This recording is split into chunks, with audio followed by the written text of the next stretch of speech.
Hey, good morning and welcome to Fellowship Church Online. We hope you had an immaculate Christmas. Well, today we have a hand-picked message for you from North Point Church that is perfect for this post-Christmas time. So enjoy, and please feel free to connect with others in the chat who are watching today. And I already get this joke I'm going to say next. We'll see you next year.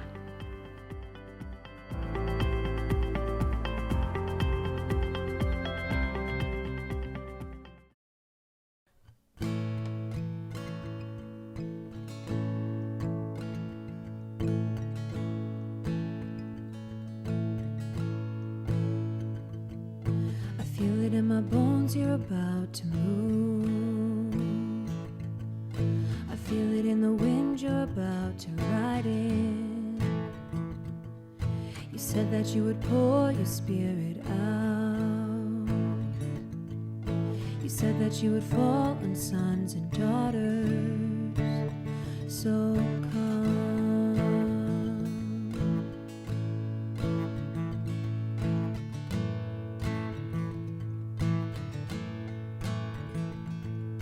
I feel it in my bones, you're about to move.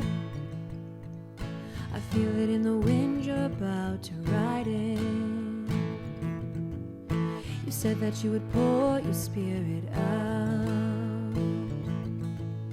You said that you would fall on sons and daughters. So let the rain come drench us in love, and let your glory rush in like a flood. We are fixed on this one thing, to know your goodness and see your glory. Oh, we're transformed by this one thing, to know your presence and see your beauty.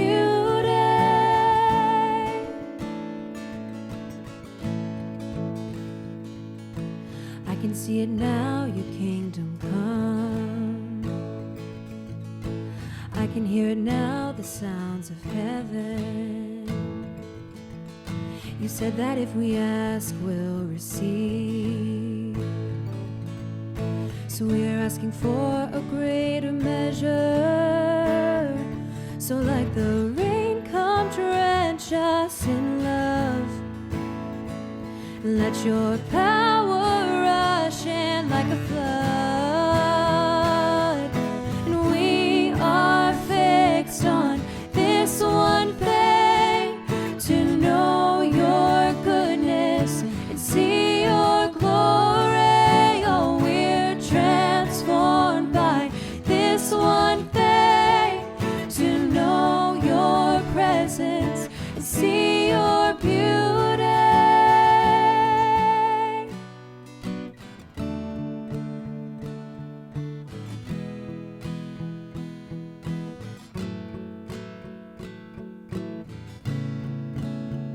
So come and blow on through, Spirit move.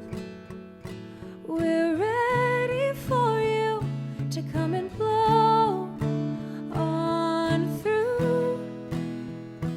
Come and do what only you can do. Come and blow on through, Spirit move.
Well, good morning, everyone. Hope you're feeling good, or hello to you, whatever time of day it is. It's good to see you. Good to see you. My name's Clay. For those of you who I haven't met, my name is still Clay, whether I've met you or not. So, but it is so good to see you. I know we got a lot of people in the West, a lot of people watching online. Thanks for being here today. Thanks for being with us today. A lot of partner churches, so many people to say hello to. It's so good to see you. I want to start with this little phrase, and I would love for you to fill in the blank here. Desperate times call for desperate measures. You said that so sarcastically. Desperate measures. What else you got? Give me something harder. Yeah, desperate times call for desperate measures. You know this phrase, right? I mean, this is you've said it. We use it in everyday conversation, right? The idea of this phrase, what this line really means, is that there are times where the circumstances are adverse. They're not going your way. You wouldn't have drawn it up this way. You're not necessarily wishing it would have happened this way. It is what it is. And so therefore, there are now actions that would have otherwise been deemed unacceptable that may actually become the best choice. They may actually become the thing that you actually do because the desperate times have called for them. When I was thinking about this little line, I thought about my own particular life. When was the last time I can remember my desperate situation allowing for these desperate measures? You've got your own story as well. Mine, the first one that came to my mind happened about 10 years ago. I was sitting at Cracker Barrel having breakfast. It was a wonderful morning. I was in that season of life. You ever had these seasons where you're kind of focused on not letting your technology win, trying to be more present with the person that you're with? And so I didn't have my ringer on. I had the phone turned face down. I was not paying it any attention, despite the fact that my wife was 9 months pregnant. We had a child. At the time, we had a 2-year-old. So 2 years previous to this, we had a lovely little girl, and my wife was pregnant again. And the previous delivery was an induction. It was a scheduled induction. She was induced, okay? Now, we've got all kinds of opinions about everything in the world. Some of you don't think favorably of inductions. And I can tell you the last thing I need right now is your judgment. So, And I say that knowing that you will willingly give it to me, and you are welcome to, but I'm just telling you I don't need it. Nonetheless, the second child was coming and was scheduled to be induced the next day. So in my mind, the thing that I loved about the idea of the induction is it felt scheduled. We weren't having a baby today, we're having a baby tomorrow. So I'm sitting there with this gentleman who was a previous professor of mine in graduate school. And my wife and I both were friends with him and took his class, and he was in town for something. And so we were getting together to have breakfast. I was so glad to see this old friend, and we were catching up. We were in such deep conversation that, again, wasn't paying any attention to my phone. And I get into the parking lot after I'd said goodbye and look at my phone, and I had 17 missed phone calls from the love of my life. And I also had a series of text messages that I guess the best way to put it is they escalated in severity. They escalated in the level of threat as well. The first one said, "Hey babe, no big deal. Hope you're having a great morning. My water just broke." Next text said, "Hey, sure would be great if you could give me a call. Doesn't seem super serious, but it feels like we ought to go to the hospital." Next text, "Are you getting these?" Next text, all caps, "What are you doing?" And then the final text was, "Do you enjoy your life? If so, call me now." So I quickly, called her. I was like, "Hey, I rush home. She's standing outside on the street. She already had like a neighbor come over to get our 2-year-old. She's standing there with her bag packed, tears running down her face, being like, "I thought I could depend on you." And I was like, "You should have known you couldn't depend on me. Like you should know that, I was like, no. Oh my gosh, I'm so here for you in this moment. I broke every traffic law that there is to break on the way to the hospital. I was flying. I was zipping through, using, any area that you could fit a car on, I was like, this is meant for transportation. Stop signs were only an encouragement, red lights, they were just a suggestion. Anything and everything you could do to break the law, I was breaking. And I wish I could say it was for the health of our child. It was not. I wish I could say it was out of love for my wife. It was not. It was only for my own life. That is only why I broke the laws. And I honestly thought, okay, if my wife has this baby in this car, I don't feel like we'll stay married. And I'm pretty sure I won't be living past this incident. So I was really committed to getting there on time. We did, everything turned out fine. But the situation, the desperate nature of the situation called for this way that would have otherwise been unacceptable that was now seemed in my mind at least acceptable. And you have situations like that, right? Where the desperation caused you to do things that you look back on and go, whoa, that was crazy. I want to talk about desperation today. I want to talk about what do we do in those seasons of life? We don't really like those desperate situations. Nobody today is going like, man, I wish I was in more of a desperate situation. No, they're not fun. We don't enjoy them. They're usually hard situations in life. They're usually difficult circumstances in life. But I want to specifically talk about not just desperation in life, but I want to talk about how does desperation fit into a relationship with God? And I recognize some of you have a relationship with God, and then there may be others of you that you're just not quite sure what you think about God. Maybe you're not quite sure what God thinks about you. Maybe you're just not quite sure what to do with faith or whether or not you should even have faith in a God that would even allow the circumstances that would cause the desperation to rise. In fact, let me just ask this question. This is kind of it's a leveling question, because regardless of your religious beliefs, regardless of your religious background, whether you consider yourself a Christian or not, everyone has had a situation where they felt desperate for God. When was the last time you felt desperate with God? Can you think of that moment when you felt like, that situation where you're like, God, if you don't come through, I don't know what I'm gonna do. Maybe it was a job you were trying to get. Maybe it was a check that you needed to come in the mail. Maybe it was approval that you needed for something. Maybe it was to get into something. Maybe it was some kind of health scare. But it's usually those situations that feel out of our control where we feel like, God, we need this outcome to go the way we need it to go, and we feel desperate for it. What's even sometimes more challenging is not just the desperation we feel with God to move on our behalf, but sometimes we feel actually desperate for God. When was the last time you felt desperate for God?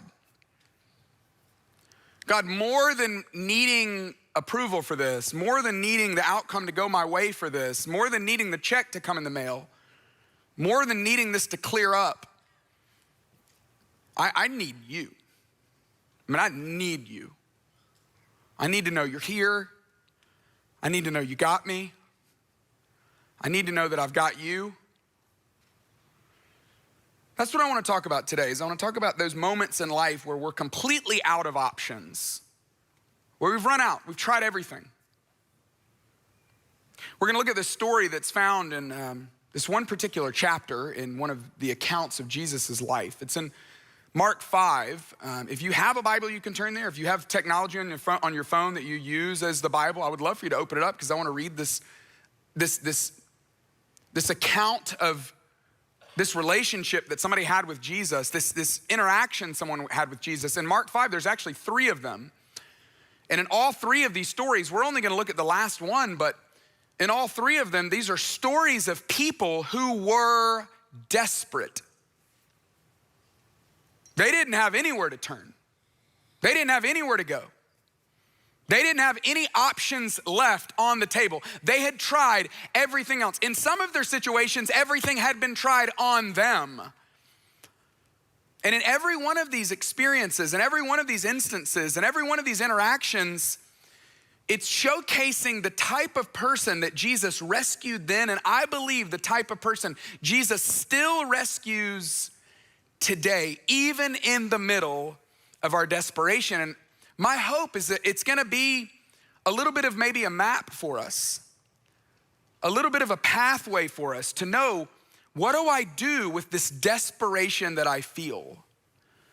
The story that I want to look at is about a guy who's a religious leader. I mean, this guy was buttoned up. This guy had it all together.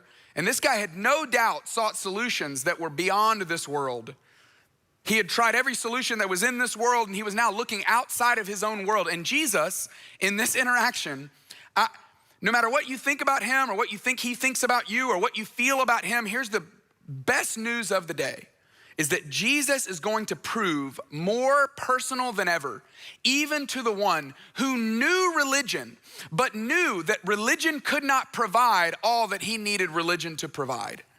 And Jesus shows up and meets him personally and intimately. And that is great news, no matter what your background is today. And my hope is that maybe today, that if you're feeling that sense of desperation today, that this might inform the way you choose to approach God. I told you all of this is out of Mark 5, and we're gonna jump into the middle of the chapter. He had just had this experience with this man that they don't even tell us this man's name. We just know him as the demon-possessed man. How about that for a nickname, right? The demon-possessed man, and the story was Jesus took these demons and he cast the demons out and cast them. He looked around, it was as if he was going, where do I put these demons now? And he cast the demons into this herd of pigs, 2,000 of them, that then ran off the cliff. Bad day for bacon. Jesus, after he leaves that situation, he crosses a lake and he gets onto the other side of the lake, and that's where we're gonna pick up this particular day in the life of Jesus. This is Mark chapter 5, verse 21. When Jesus had again crossed over by boat to the other side of the lake, a large crowd gathered around him while he was by the lake. This is a common theme in his life. There's always people pressing, always people wanting, always people desiring. Hey, help me figure this out. But for whatever reason, this one particular man, his name is Jairus, he gets chosen out of the crowd. He steps out of the crowd. He somehow gets Jesus' attention in the middle of the crowd. One of the synagogue leaders named Jairus came, and when he saw Jesus, he fell at his feet. He's just immediately begging Jesus, I've got a problem. And he was a synagogue leader. So here's what we would have known about this man. He probably wasn't a rabbi, so he wasn't on the pastor side. He wasn't on the helping people out, navigating their spiritual life side. He was on the operation side. You know, any ministry or any synagogue or any church, it's 51% ministry and 49% business. You know, you got people that work there that help figure out, okay, how do we train the people, and how do we hire the people, and how do we pay the people, and how do we order resources, and how do we make sure that everything's moving along so that people can have the experience we want them to have. And that was Jairus. And so he would have been a man who, he would have had a lot of respect in this community. People knew of him. He was a man of great stature, as we're gonna see later in the story. But he was someone who was facing a hopeless crisis. So hopeless that it drove him to his knees, begging with all earnestness that Jesus might intercede into his crisis and cure the problem that he was facing that he couldn't fix on his own. Here's his situation. He pleaded earnestly with Jesus. He said, my little daughter is dying. Please come, put your hands on her so that she will be healed and live. My little daughter's dying. I feel this personal connection to this story. Fortunately, my little daughter's not dying, but we're gonna learn in this story that his daughter was 12 years old. We have a 12-year-old daughter. So a couple months ago when I was reading through Mark with some friends, I got to this chapter and, you know, just the reality of, oh my goodness, as much as I love our daughter, what if she was dying? What kind of desperation would I feel? And some of you have been there. Some of you know what it's like to lose a child. I'm looking at you right now, thinking about some of the services that I've been to with your kids, with your loved ones. You know what it's like to feel that sense of desperation. God, if you don't come through, I don't know what I'm gonna do.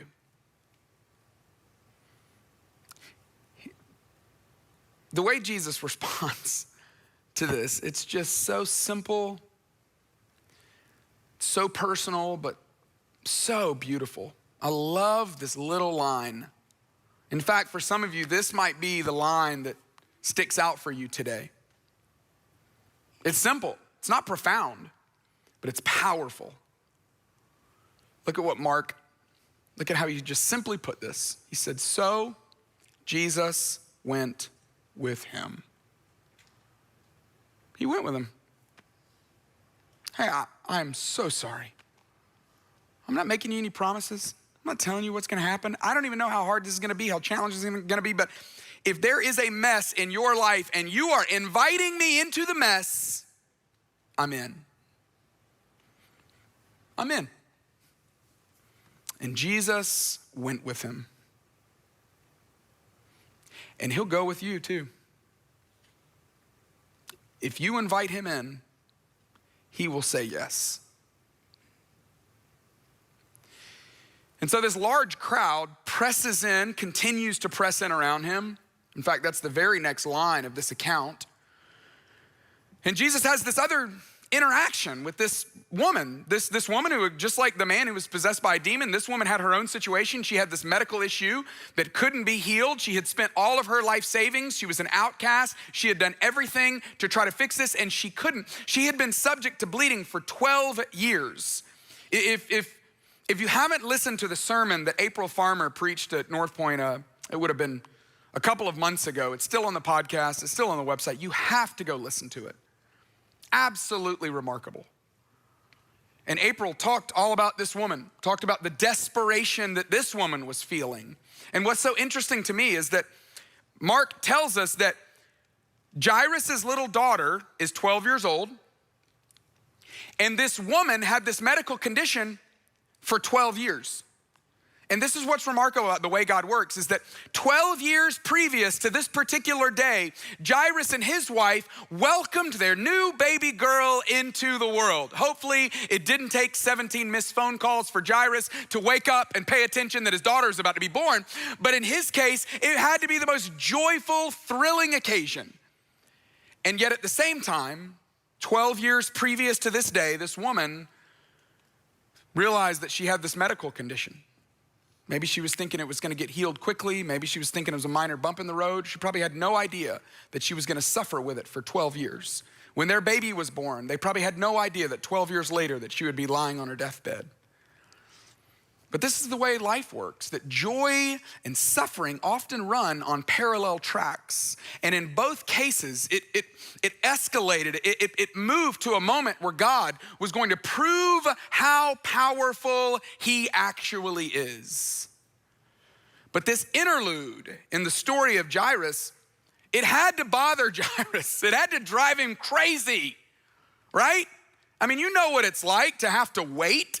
When's the last time you waited on something? Do you realize we don't wait on anything anymore? I was in the bank the other day. I had to wait for like 3 minutes and I about lost it. I was like, how have you not automated this? Why can't the app do it? This is absurd. I'm sure they were like, sir, it's been 3 minutes. I'm like, I haven't waited 3 minutes in years. What are you doing? I mean, have you been through a drive-through lately where they took forever and you're just like, get it together? Good grief.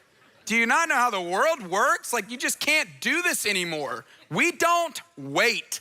Okay, so fortunately, hopefully, Jairus had a little more patience, than we have these days, We're the society that burns our mouths on Hot Pockets, right?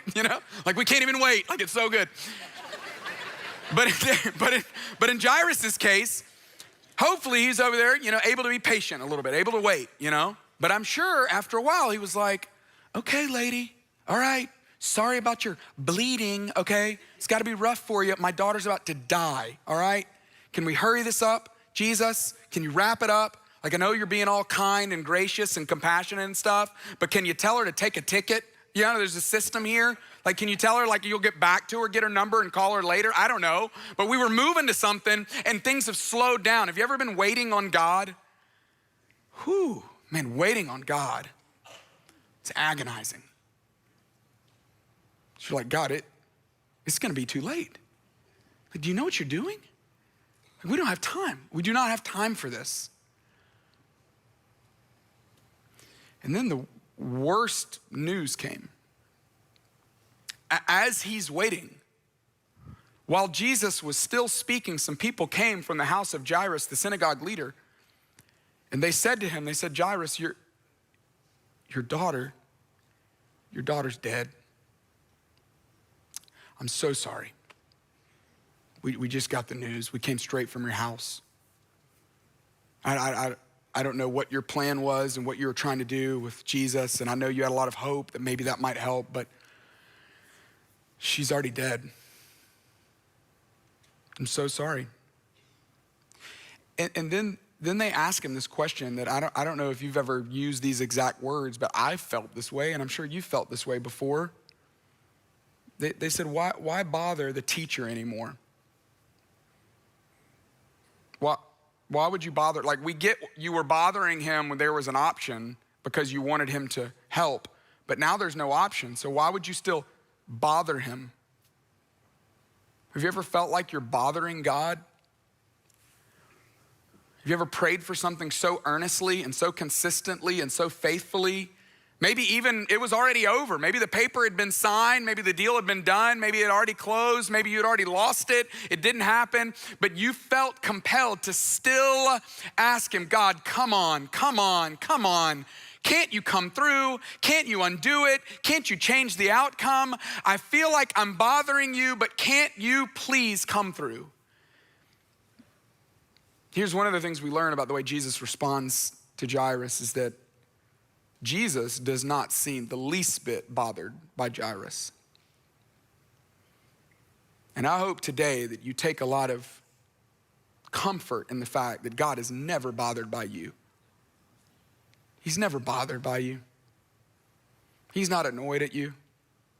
Your desperation does not turn him off, put him off. He loves it. He welcomes it. He invites it. And Jesus overheard. He overheard them ask him this question, and it must have triggered him. Because he looks at Jairus and he tells him, he says, Jairus, don't be afraid. Just believe. Afraid of what? Afraid that the reality of what you just heard is actually true? Afraid that you won't be able to handle the terrible news you just got? Afraid that this is the end of the story? No. Don't be afraid of any of that. You just continue to bring your desperation to me.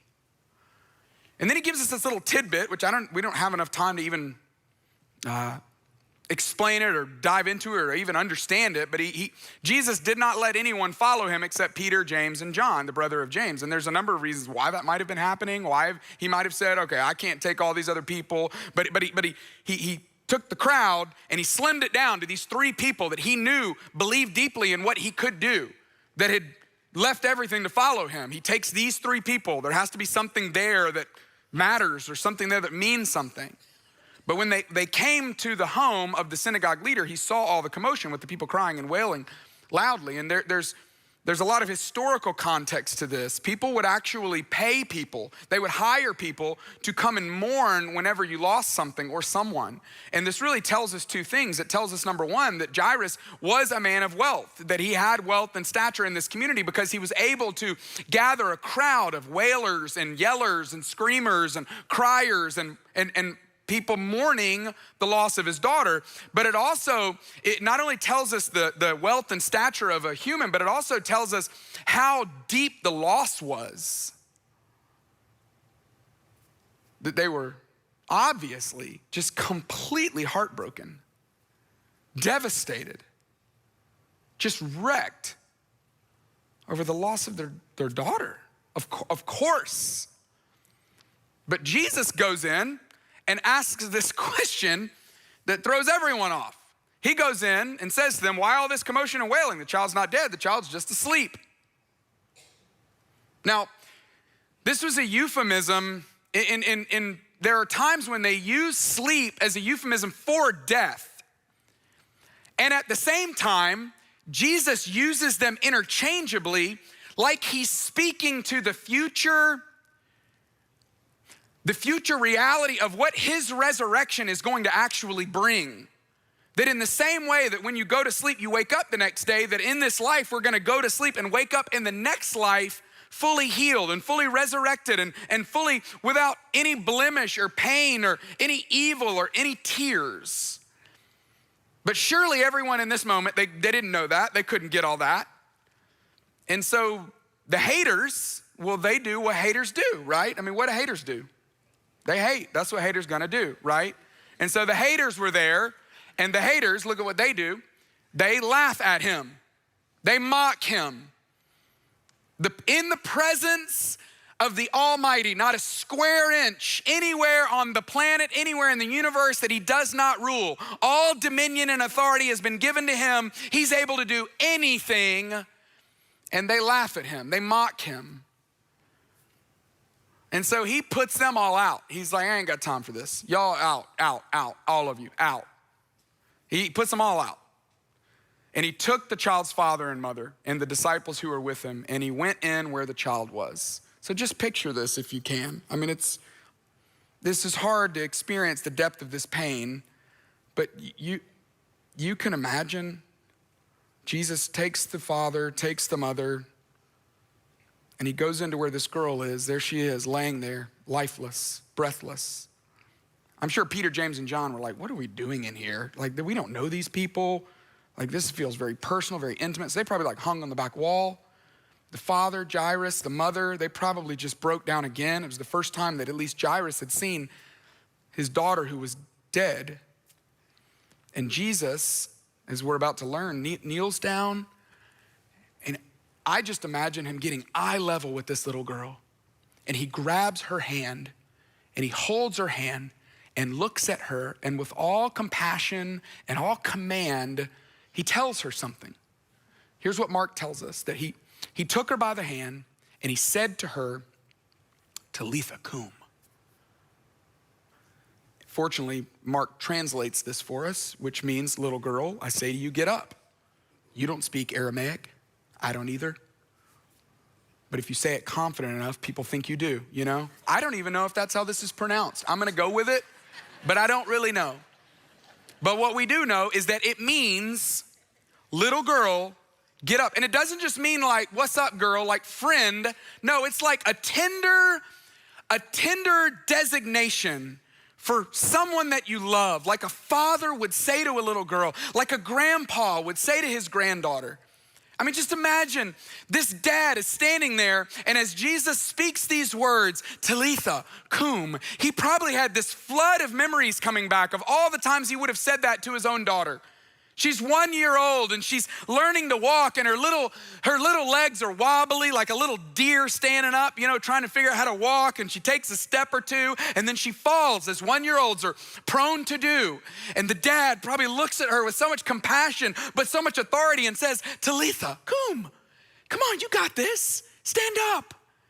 Or maybe she's 5 or 6 and she's playing outside, and the dad's like doing some yard work, and he sees her and one of the kids bumps her and she falls down. And maybe she's kind of hurt and she's skinned up her knee, and the dad's trying to instill confidence, and he looks at her and says, Talitha, come on, cum, get up, you can do this. Or maybe, she's 12, so she's at that age where she's starting to sleep a little late, you know?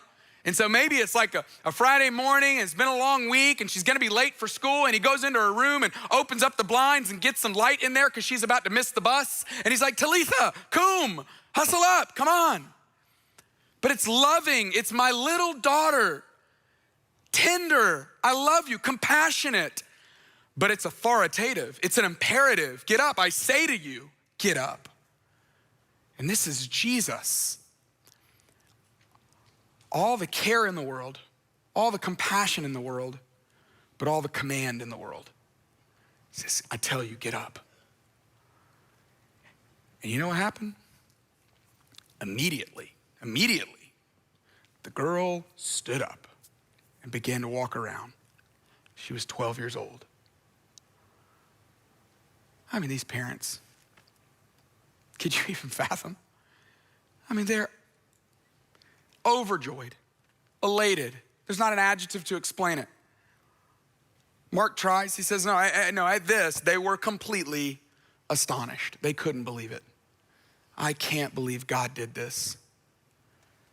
And Jesus gives strict orders for them not to let anyone know about this. That's another story for another day. And then he tells them, hey, get this girl something to eat. Why is nobody on their way to Chick-fil-A? Like, come on. Like, get her some nuggets, get her some waffle fries. Like, what are we doing here? Like, let's help her out here. Come on. I know for some of you, maybe you're thinking, well, God hasn't done that for me. Maybe some of you are in the middle of a situation where you're hoping, you're praying for this kind of resurrection. But for all of us, whether we're in the middle of a desperate situation or not, I think this teaches us something that has the opportunity to help us understand what to do about our desperation, how we can approach God. In fact, that's what I want to do just for the remaining few minutes that we have is what does this interaction with Jesus teach us about how we can, not should, no, how we can, how we get to approach God. What do we do with that desperation that we feel? God, I need you to come through. What do we do with all of that? How does God feel about all of that? Here's the first thing we learn is that God isn't turned off by your desperation. God's not turned off by your desperation. In fact, God welcomes your desperation. This is what always baffles me about God, is that God has this reciprocal nature about himself. When you draw near to God, James tells us that God draws near to you. When you return to God, what does God do to you? He returns to you. When you seek after God, what happens? It's in the seeking that you find God. Now, this is not the silver lining. The silver lining is not, oh, and they got to know God better. No, that is the main thing.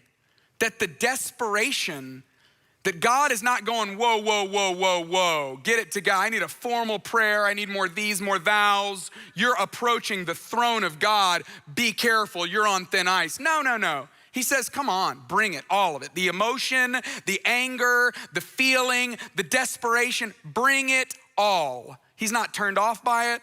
He's not put off by it. No, he says, come on, bring it all.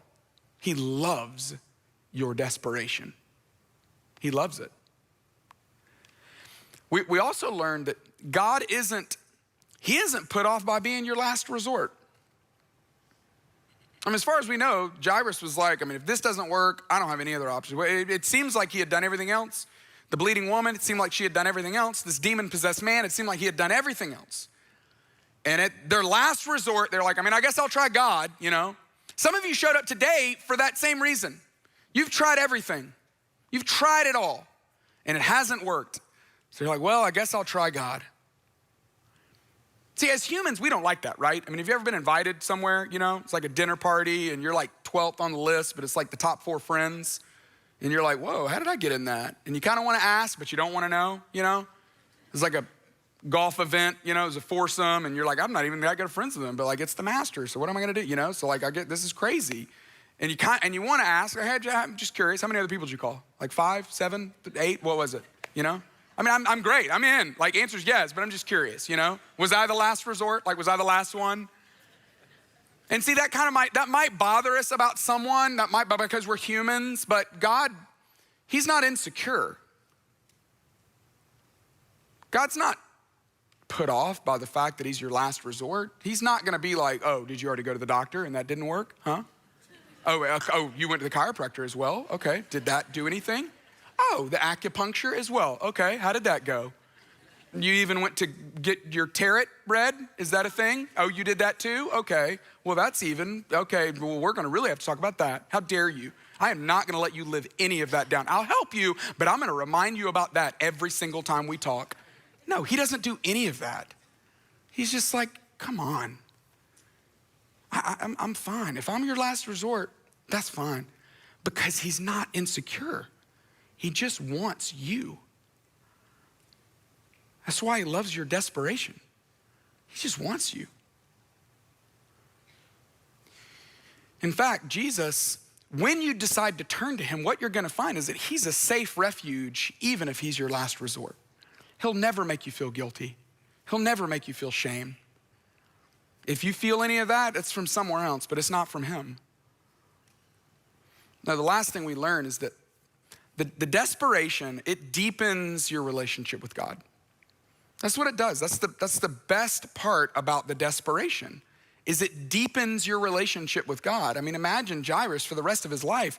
I'm sure he just felt so connected to Jesus. Of course, Jesus healed his daughter, but even if he hadn't, he would have had this experience with Jesus that would have changed everything. I mean, did you hear what happened to the daughter, by the way?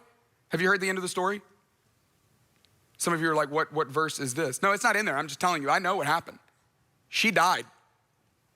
I don't know how long it was, but I'm just telling you, the daughter died. Because there's a 1-to-1 ratio, like that's what happens, you know? Like she did eventually die. I mean, maybe she lived long enough to where she got to, experience the joy of a wedding. Maybe she got to have a child or 2 or 3 or whatever. I mean, maybe she got to do a lot of great stuff and made Jairus a grandpa and all this stuff, but eventually she did die. I mean, it's not about she lived. That's not the point of this, because we do all eventually die. And I'm not making light of the fact that sometimes people do die. It is hard and painful and we miss them, but we are all going to die. But how sad would it be that while we're alive, that we miss out on the greatest joy of life, which is knowing him? See, Jesus showed up, but it wasn't just to enhance the circumstance. In fact, that's not even what God doesn't just want to enhance your circumstance. He doesn't just want to come through so that your life will be better. He doesn't just want to come through so that you'll experience the joy of getting into the school or having the deal go through or experiencing the joy of the relationship that might happen out of it. No. He just wants to develop and deepen your relationship with him. That's the whole point of it, is that he's powerful enough to move. He's powerful enough to resurrect. And in the middle of your faith in him to come through, you get to know him. And you don't have to wait till it gets really bad. You don't have to wait until you're at your wit's end. You don't have to wait until you're at the end of your rope. What if you decided to turn to him now? What if he was your first response as opposed to your last resort?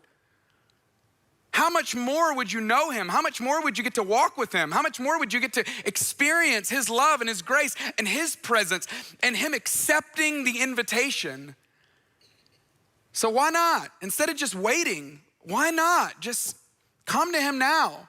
Bring all the desperation to him now. In fact, don't even wait until you feel desperate. Just go ahead and start now by saying, I want to let you know I'm all in. I want to already be all in. And you might be at a place where you're at the end of your rope. I am so sorry. What's remarkable is that God sometimes uses the end of our rope as the beginning of hope. And maybe that's where God has you today, that he wants to instill hope in you as you put your trust in him. Not that he'll come through. Maybe he will. And unfortunately, as we have all experienced, sometimes he doesn't. But pray for it anyway. God, would you bring that kind of resurrection to my situation? And pray for it desperately. Pray for it with passion. Beg him. You're not bothering him. No, bring it all to him. And as you do, you're going to get to know him in a way that you wouldn't otherwise get to know him. And that is the best news of it all. That's what God wants us to do with our desperation. Heavenly Father, I pray that, God, all the situations right now, God, that are in limbo, I can't imagine how many of them there are where people are just hoping, wishing, praying, begging, come through. God, I pray that you would. I pray that you would bring resurrection to relationships and businesses and careers, that you would bring hope to hopeless situations. And God, in all the places that it seems like you're not, or it seems like you don't, or it seems like you won't, God, I pray that we would find hope and joy in that deeper relationship with you. You have all the joy in the world waiting for us as we get to know you, as we deepen our relationship with you. That's the richness of life. That's the true way of life. So we pray that you'll come through. But God, even when you don't, I just pray that that desperation will lead to a deeper relationship with you, as you've done so many times before. And we pray all this in Jesus' name. Amen.